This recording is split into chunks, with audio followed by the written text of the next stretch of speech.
Hi అండి, అందరికీ నమస్తే. Welcome back to our channel. చూడండి, నేను ఇప్పుడు నార్మల్ బ్లౌజ్ అయితే నాకు రెగ్యులర్ కస్టమరు నార్మల్ బ్లౌజ్ అయితే ఇచ్చిందండి, క్రాస్ కటింగ్ బ్లౌజు. ఈ క్రాస్ కటింగ్ బ్లౌజ్ తోటి నేనైతే కొలతలు తీసుకున్నాను.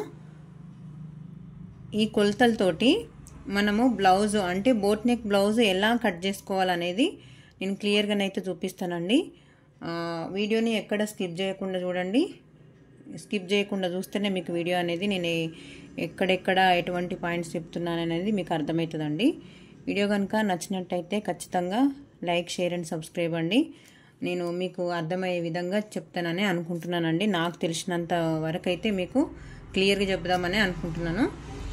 ఇప్పుడు ఈ బ్లౌజ్తోనైతే మనకు పని లేదండి, కొలతలు అయితే క్లియర్గా తీసుకున్నాను. చూడండి, ఒకసారి చెప్తాను.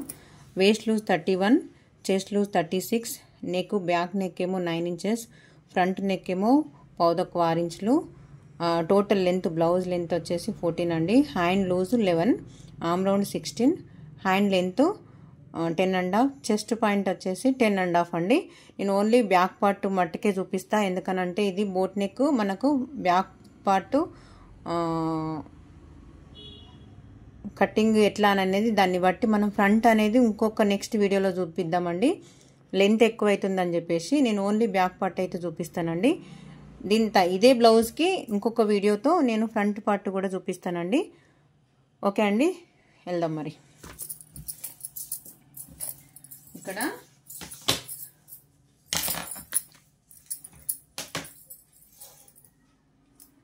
రెండు లైన్స్ అయితే గీసుకోవాలండి. అంటే మీరు ఖర్చుకి ఎంతవరకు అయితే పట్టుకుంటారో అంతవరకు.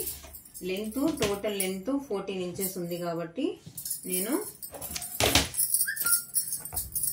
ఇది ఇట్లా తీసుకుంటానండి. కొలతకి ఇలా తీసుకుంటే ఏంటంటే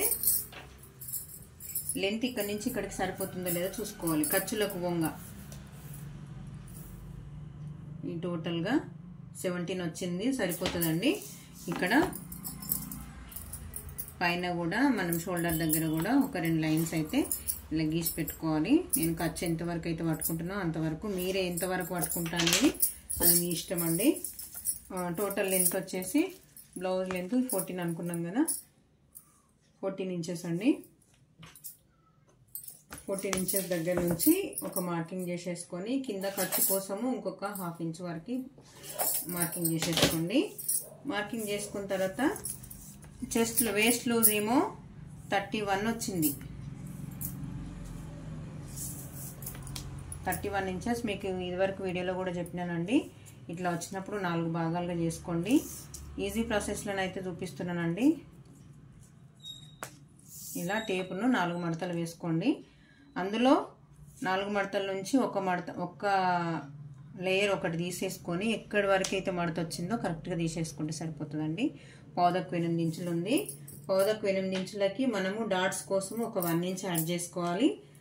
1 ఇంచ్ యాడ్ చేసుకోవాలి. 2 ఇంచెస్ మాత్రం ఖర్చు కోసం అండి. ప్రతిసారి నేను ఎప్పుడు చెప్పే విధంగా చెప్తున్నా.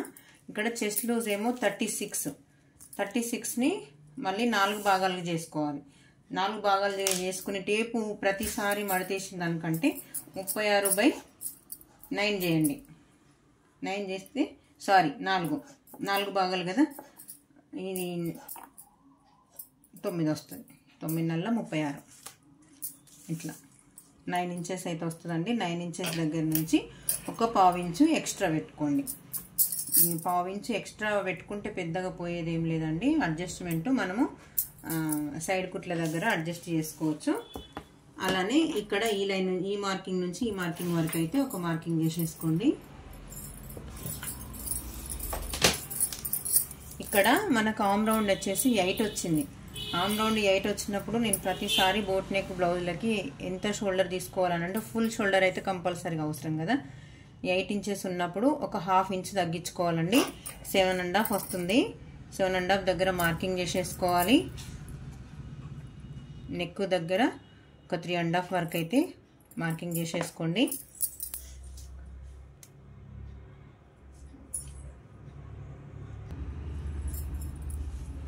ఇలా 7.5 వచ్చింది కదా.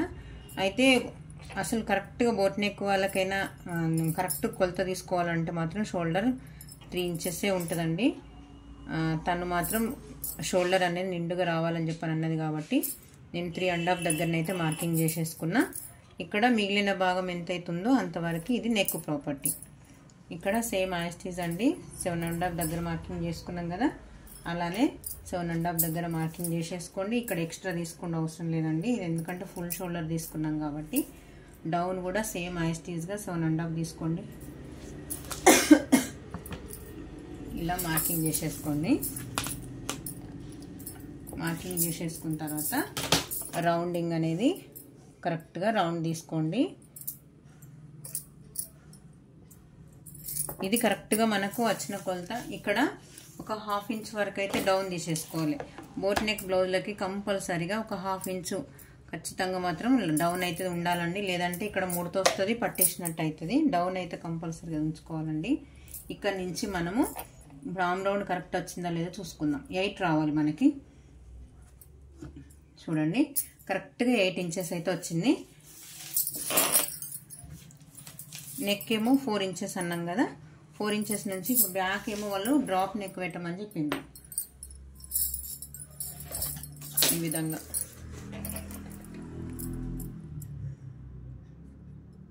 నెక్ బ్యాక్ నెక్ ఇట్లా ఉంటుంది కదా, సారీ ఐ డ్రాప్ లాగా ఈ నెక్ పెట్టమని చెప్పిండ్రు. ఇప్పుడు ఇదే విధంగా మనకు కరెక్ట్గా వచ్చేటట్టు బ్యాక్ వస్తాయి కదా ఒకసు, ఇట్లా ఇట్లా రావాలి నెక్ మనకి. ఇప్పుడు మనము ఈ డౌన్ వచ్చేసి ఒక 2.5 వరకు, 2.5 అయినా పర్వాలేదు, 1/3 అయినా పర్వాలేదండి. నేను 1/3 ఇంచులు తీసుకున్నా. హైట్ తక్కువ ఉన్న వాళ్ళకి 2.5 సరిపోతుందండి. ఈ మార్కింగ్ నుంచి ఈ మార్కింగ్కి ఒక మార్కింగ్ ఇట్లా డబ్బా షేప్ లాగా తీసేసుకున్న తర్వాత మనకు బోట్ ఏ రకంగా అయితే ఉంటుందో, బోటు ఏ విధంగా అయితే ఉంటుందో అదే విధంగా ఒక మార్కింగ్ అయితే చేసేసుకోండి.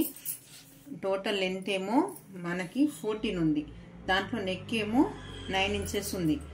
తను నెక్ కొంచెం డీపే పెట్టమని చెప్పింది. ఆ బ్లౌజు వాళ్ళ అక్కయ్యదంట, ఆమెకు బాగానే ఉంది కానీ నెక్ మాత్రం కొంచెం డీప్ అయిందని చెప్పింది. నేను 9 ఇంచెస్ తీసుకున్నానండి. ఆ బ్లౌజ్ నెక్ 8.5 ఇంచులో ఏమో ఉంది, ఇంకొక 1 ఇంచ్ ఎక్స్ట్రా తీసుకున్నా. ఇలా ఇక్కడ ఈ లైన్కి ఒక మార్కింగ్ అయితే గీసేసుకోండి. గీసుకున్న తర్వాత మనకి షేప్ కరెక్ట్గా రావడం కోసం ఒక 1 ఇంచ్ అయితే వదిలిపెట్టుకోండి. ఇక్కడ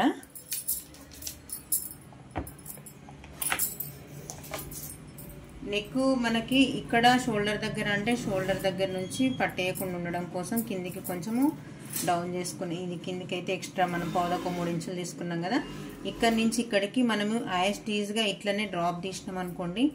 ఈ మనము ఇక్కడ వీప్ పట్టి దగ్గర మనము నెక్ తీస్తాం కదా, ఇక్కడ అనేది ఇట్లా వెళ్తుంది. ఇట్లా వెళ్ళేసరికి ఏంటంటే బాగా డీప్ అయినట్టు అనిపిస్తుంది అని చెప్పి వాళ్ళు కొంచెం చిన్నగా పెట్టమని చెప్పిందండి. నేను గీస్తున్నా చూడండి. ఇప్పుడు ఇదేమో 4 ఇంచెస్ వరకు ఉంటుంది,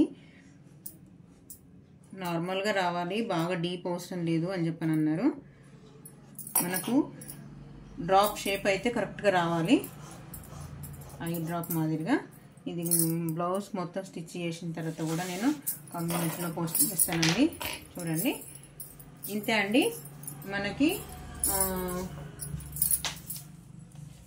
ఇక్కడ నుంచి ఇక్కడ వరకు 1/9 ఇంచులు ఉంది కదా, 1/9 ఇంచుల నుంచి సరి సమానం చేయాలి. సగ భాగం అంటే 2 ఇట్లా ఫోల్డింగ్ చేస్తే ఇంతవరకు వచ్చింది కదా, ఇది ఎంతవరకు అయితే వచ్చిందో అక్కడ మనకు డాట్ అనేది పెట్టుకోవచ్చు అండి.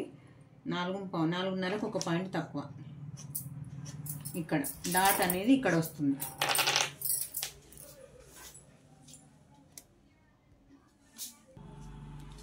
చూడండి ఇప్పుడు మనము ఇది బ్యాక్ పార్ట్ నార్మల్ బ్లౌజ్ ఇచ్చినప్పుడు కొలతలు తీసుకొని ఎలా కటింగ్ చేయాలనేది కొలతలు కూడా మనం ఛానల్లో అప్లోడ్ చేసినానండి, ఎట్లా తీసుకోవాలనేది.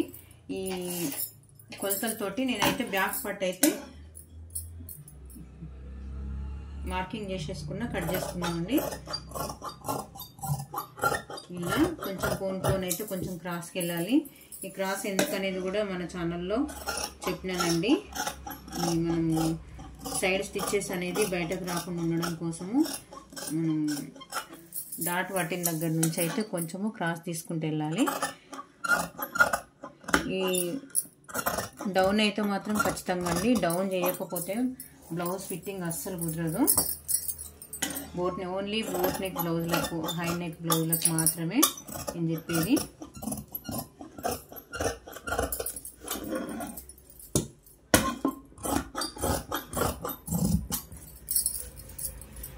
ఈ డాట్స్ ఇప్పుడు మనం మనం మార్కింగ్ ఎక్కడెక్కడైతే పెట్టుకున్నామో అక్కడ చిన్న కచ్చకాలు పెట్టుకుంటే సైడ్ స్టిచ్చెస్ ఇక్కడ వరకు వస్తాయని అన్నట్టు ఐడియా ఉంటుంది. యాస్టీజ్గా మన షోల్డర్ల దగ్గర కూడా ఒక కచ్చకాలు అయితే పెట్టుకున్నాం అనుకోండి, పర్ఫెక్ట్గా ఉంటుందండి. దీన్ని బట్టి మనం ఫ్రంట్స్ కట్ ఎలా తీసుకోవాలనేది చూద్దామండి. ఈ బ్యాక్ పార్ట్ నేను నార్మల్ బ్లౌజ్ ఇచ్చినప్పుడు బ్యాక్ పార్ట్ కటింగ్ మీకు నచ్చినట్టయితే ఖచ్చితంగా లైక్, షేర్ అండ్ సబ్స్క్రైబ్ అండి. ఫ్రంట్ పార్ట్ ప్రిన్సెస్ కట్ ఎలా కట్ చేసుకోవాలనేది ఖచ్చితంగా నెక్స్ట్ వీడియోలో ఉంటుందండి. ఓకే అండి, వీడియో కనుక నచ్చినట్టయితే లైక్, షేర్ అండ్ సబ్స్క్రైబ్ అండి. Thank you.